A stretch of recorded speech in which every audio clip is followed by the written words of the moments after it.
parle.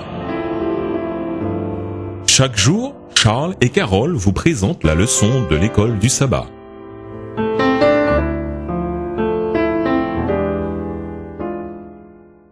Bonjour chers auditeurs, Bonjour à tous. nous voilà à la leçon numéro 2 du 4 au 10 janvier 2014. Faire des disciples grâce aux métaphores. Étude de la semaine, 2 Samuel 12 les versets 1 à 7, Ésaïe 28 les versets 24 à 28, Matthieu 7 les versets 24 à 27, Matthieu 13 les versets 1 à 30 et Luc 20 les versets 9 à 19. Verset à mémoriser. Jésus dit tout cela aux foules en paraboles et il ne leur parlait point sans parabole afin que s'accomplisse ce qui avait été annoncé par le prophète. J'ouvrirai la bouche pour parler en paraboles, je proclamerai des choses cachées depuis la création. Matthieu 13, les versets 34 et 35.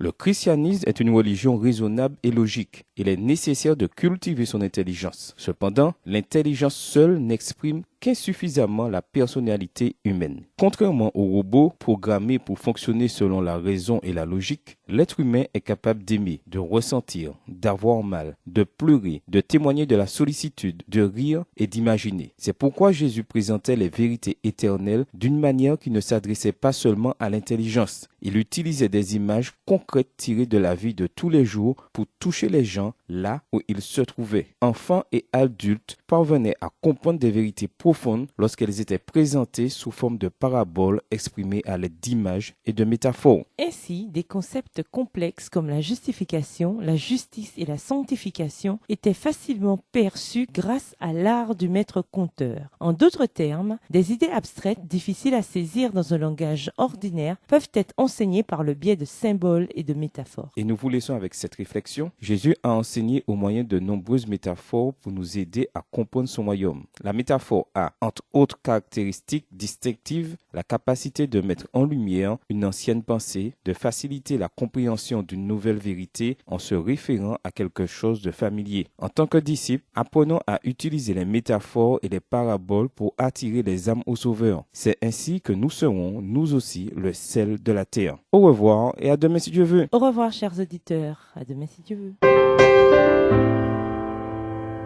Dieu nous parle. C'était Dieu nous parle, présenté par Charles et Carole.